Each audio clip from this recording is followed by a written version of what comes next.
Seja bem-vindo, uma satisfação, porque nós falamos tanto da Dona Santina, as pessoas queriam conhecer e poder ver. Então, esse programa vai ficar gravado para a eternidade. Sim. A senhora vai poder assistir quantas vezes os netos, os bisnetos vão ver, com certeza. Com certeza. E nosso amigo de longa data, o Vitor Hugo Bonini Pardo. Seja bem-vindo, filho da Dona Santina.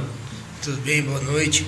Agradeço aí a oportunidade do convite para estar aqui com vocês, tá? De trazer minha mãe aí para...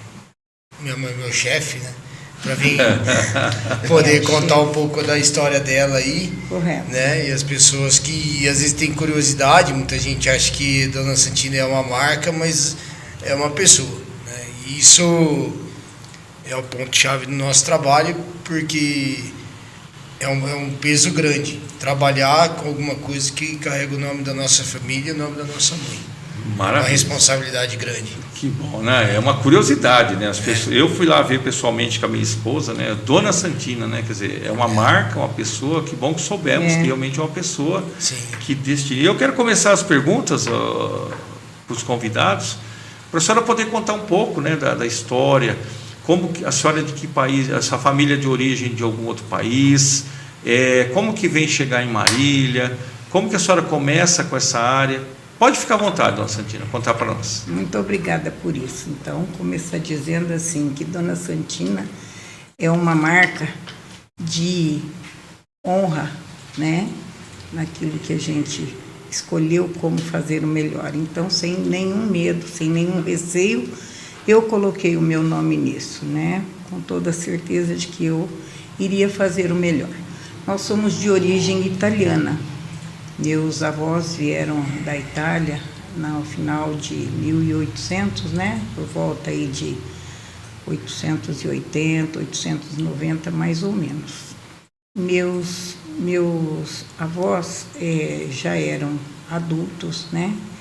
E aí, então, se casaram e acabaram que ficaram muito próximos às famílias. A minha família, por exemplo, a família do meu pai, ela ficou radicada em Brotas. E a família da minha mãe ficou radicada em Torrinha. Depois, por algum motivo, acabaram todos no mesmo lugar, acabaram se conhecendo, se casaram e ali formaram a família. Minha mãe nasceu em 1911 e o meu pai nasceu em 1909, né? Então, ali eles formaram a família. E a minha mãe teve 8 filhos, sendo que eu fui a última, nasci aqui em Marília. Já estávamos, a família morando aqui, então eu falo estávamos porque já eram os meus antecessores, né? Então já morávamos aqui em Marília e aí eu nasci aqui em 50 e foi feito toda a nossa trajetória aqui nesse lugar.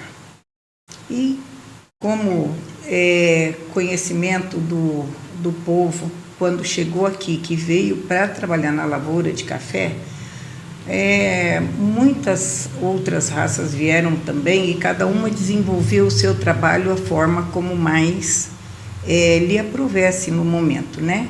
E no caso da minha família, que foram trabalhar com café, eles já logo receberam uma gleba de terra também.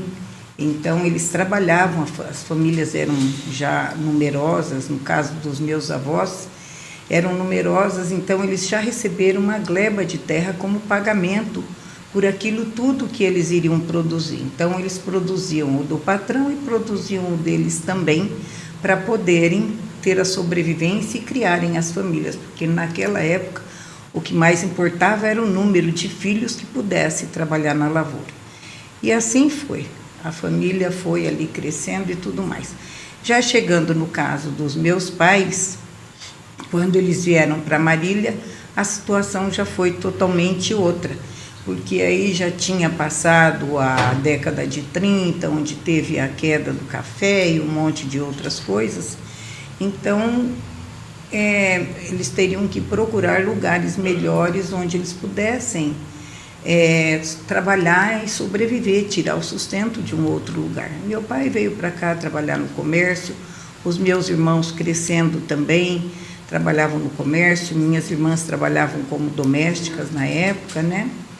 E assim foi a vida de cada um. Bom, eu como nasci 7 anos depois do meu último irmão, então eu era caçulinha.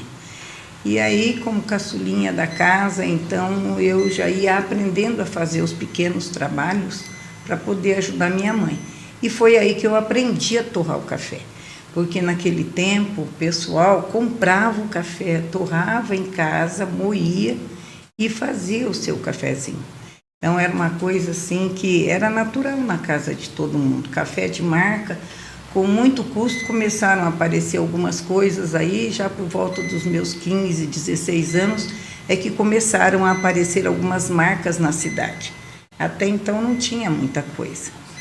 E aí, com isso, a gente já foi pegando gosto pelo cheirinho bom do café, né? Depois disso, então, veio a fase adulta, a gente não achava mais café para comprar, para torrar, para fazer, só achava o café de mercado, e eu mesmo fui me afastando da bebida, porque não me sentia muito bem. Aí, com o passar do tempo, eu acabei vendo que poderia existir alguma oportunidade de fazer um café parecido com aquilo lá da minha infância. E aí, durante esse período, nós fomos, então, pesquisando entre os amigos alguma coisa que a gente pudesse fazer, mas não achava. Era sempre só lá longe que alguém tinha um pouquinho de café e era muito difícil. Bom, então eu sempre dizia para o meu marido, eu ainda quero ter um pedacinho de terra, eu ainda quero plantar o meu café para o meu consumo.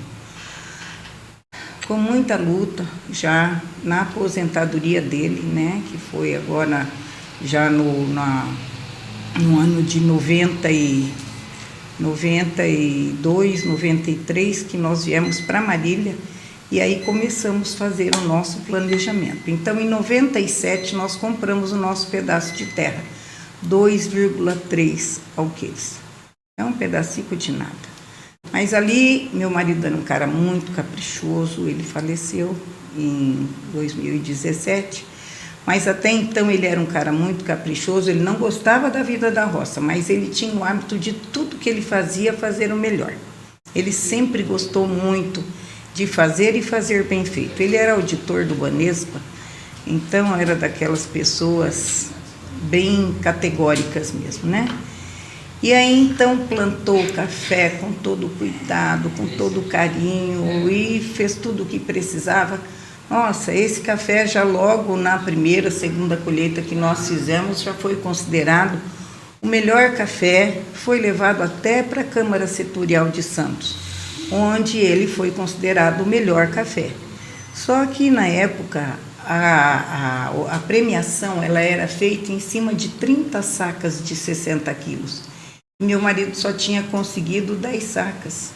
Então era uma situação assim estranha, porque ele ganhou, mas não levou o prêmio, né? Não tinha o conceito de microlote ainda. Isso teve como consolo um quadro de honra ao mérito, né? Que é o que a gente tem em casa até hoje. Então, com isso, eu falei, mas não é por esse motivo que a gente vai desanimar. É esse café que eu quero mostrar para todo mundo, é o trabalho que eu quero fazer. Às vezes alguma pessoa que possa estar ouvindo diz, nossa, Dona Santina sempre repete a mesma história. Mas aqui eu estou contando para mais pessoas, por isso que eu estou mais uma vez repetindo, essa é a justificativa. Então eu disse assim, não, a gente vai fazer um trabalho onde as pessoas vão entender o que é beber um bom café, vão começar a sentir. Então, quando nós começamos a levar o café para alguns amigos, eu me lembro sempre da senhora que me disse isso, ela era mãe até da minha sobrinha, ela disse, mas café bom assim é café para inglês ver. Eu disse, não senhora, se a senhora quiser ser a minha cliente, a senhora sempre vai tomar o mesmo café.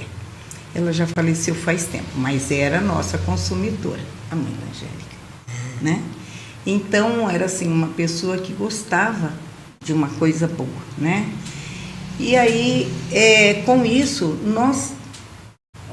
eu estou para dizer que se a gente perdeu algum cliente, é mais por alguma falta de condição, talvez até financeira, porque de resto, A gente não tem muitos clientes, mas os clientes que a gente tem são bem fiéis e gostam do produto, né? Nós até criamos uma outra linha um pouquinho mais em conta para tentar ajudar as pessoas que querem consumir também e às vezes nem podem pagar por um café mais caro, para poder ajudar todo mundo. E é assim que a gente faz, sempre com essa satisfação.